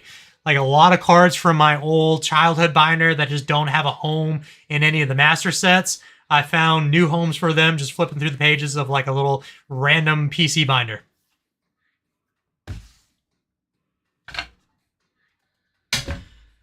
Well, does anyone else have any questions, comments, concerns, anything? Hopefully everybody enjoyed the stream. Like I said, I appreciate everyone that's been here, watching, checking out all the e-readers, where I'm at with my master sets, and all my con pickups, because I got a ton of stuff, and it was a lot of fun going these CollectACons. Unfortunately, I think Chicago was my last one for the year. I don't have any intentions of going to Houston in the next couple weeks. They're just way too close back to back. I try to limit being my out of town trips to at least once a month or once every 2 months. But Houston's like next weekend or the weekend after that, and it's just way too close. Yeah, you're probably a couple seconds behind in stream, but that's what I just said about the Houston Neurogasm. Probably won't go to Houston. I do plan on going to Long Island endpoint of November. I think it's the 3rd week of November. The Long Island TCG card show. Got a lot of friends up there, and it's going to be like their biggest one of the year. It's their first 2-day. So I plan on doing the Long Island TCG card show, but I have a ton of local shows coming up. There's like local shows here like every weekend or every other weekend. I'm pretty privileged in Charlotte that the city's so big and all the surrounding areas. I'm close to so many other big cities that everything's within an hour or 2 drive, and at least one of the cities are going to have a show every weekend or 2. Love your videos for the card shows. Learn a lot for negotiating, collecting. No, I appreciate it. And That was one story I wanted to tell from CollectACon in Chicago. I had an individual that watches the videos come up to me, and it's been happening a lot more now that a lot more people are watching my videos, and I'm still like learning how to deal with it, because it is weird talking to people in person and being told that they love my videos. Is like, yeah, I'm just doing what I'm doing. I appreciate everyone that does watches them and follows along and supports the journey of my collection and everything. But that comment that you just said, Jerry, that like you learned a lot from the negotiating, that was the first time, and you're the second time that it's been told to me. They literally told me like they binge watched all my videos prepping themselves to go to Chicago CollectACon, and he told me like how much more comfortable he was, because he had never been to a CollectACon before, and I don't think about this kind of stuff. Like I go to CollectACons a lot. I go to a lot of local shows, so it's like nothing to me showing up at these shows and talking to these vendors and getting cards that I like.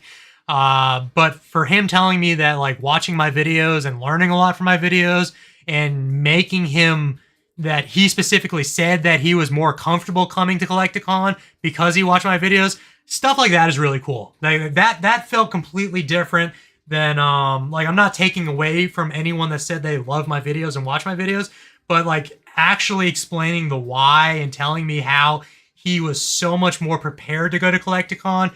And I met him later on in the day. I think it was Saturday I met him.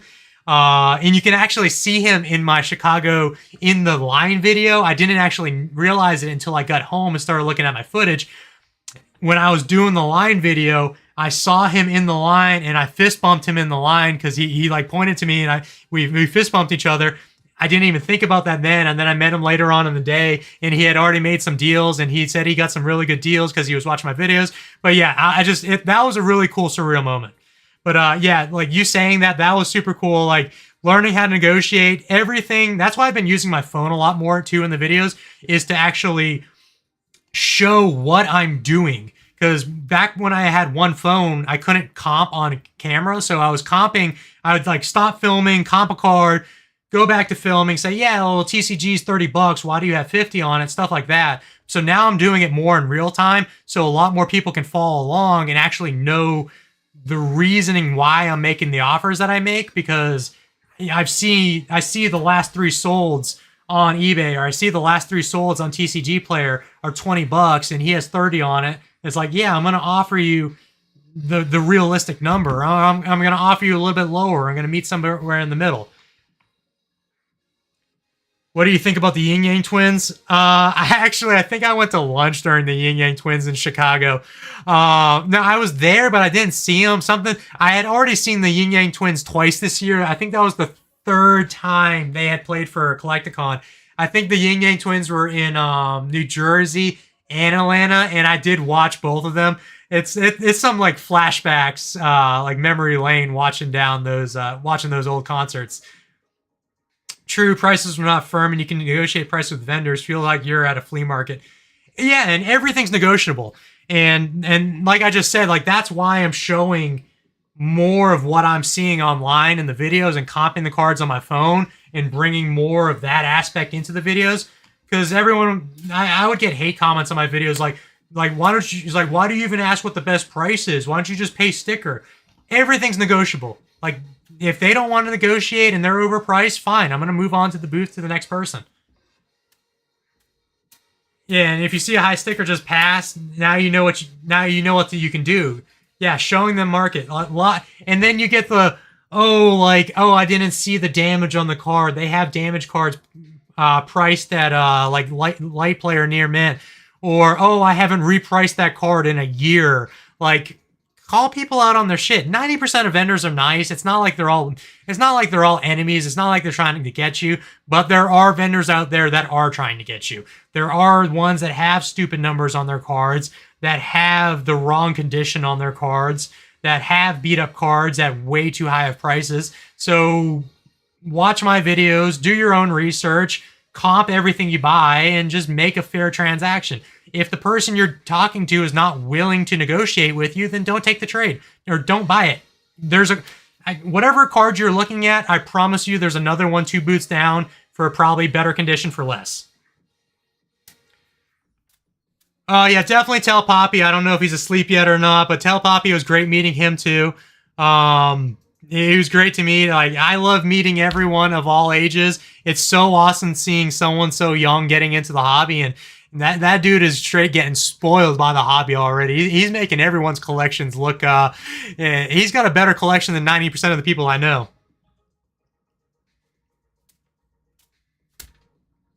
But yeah, that's my rant for pricing cards, because I've on camera, off camera, like I've literally gotten angry with vendors before, where it's like I want to buy a card, and even if I want to pay market for it, there was one instance. There was one instance in Orlando. I'm actually cool with this vendor now, so I'm not going to say names or anything. But it was a, I don't even want to say the card, so you can go back and find the vendor. It was a Neo card, Neo Holo card, and it was messed up. And they had like near mint pricing on it, and it had like a chip in the holo on it. And I was like, look, there's a chip in the holo on it. Like, you can't even call this light play. Like, you have to call this mod play with what's going on it. And the vendor was like, yeah, I see it, but I'm still not going to price it at mod play. You can still buy it at near mint. And I'm like, are you kidding me? Like, why?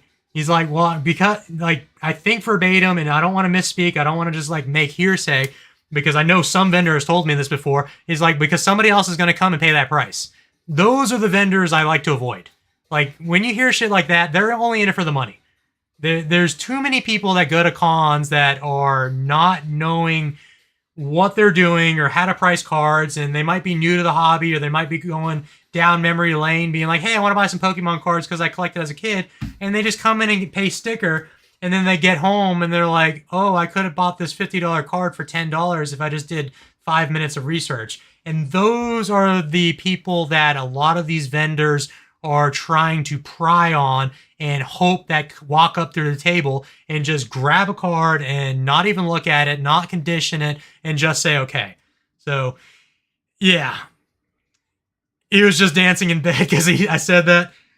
No, I hope he, I'm so happy that he was stoked to meet me. I'm sure he was stoked to meet a lot of people. And all the pickups, all the people that he got to meet at CollectACon. I hate that we didn't take a picture.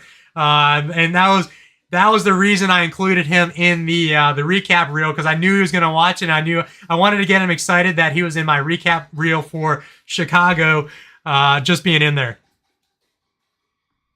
I did that with a guy last week in LP Neo Revelation, Lugia, price for 15 over near mint price, stuck at his sticker. I would have gotten 8 cards at that market and picked up once. Yeah, like, just pass. And that's one thing I've come to terms with only buying cards in person. Just pass on the deal.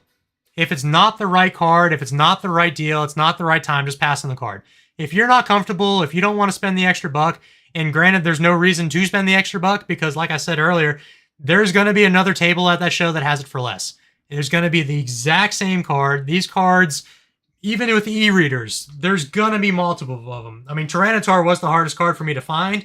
I found plenty of damage cards and I wasn't willing to settle, but if you're looking at a card that's been printed a lot of, there's going to be one at another table, and it's going to be a better deal, and it's going to be a friendlier vendor, and it's going to be a situation where you have no problem giving them, that vendor, your money, because you know he's taking care of you, and you know that he's happy that that card's going to a good home.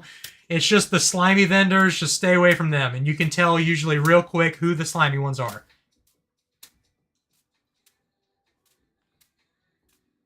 Also surprised that most people at CollectACon were dudes your age. Yeah, and there's like I said, this is not a bashing session. There are so many cool vendors out there. I've made so many friends with so many vendors, and you see more and more repeat vendors in my videos, because like I want to do business with them. I want to walk up and be like, hey, like I've seen you at the last 3 cons, like we talk, we chat.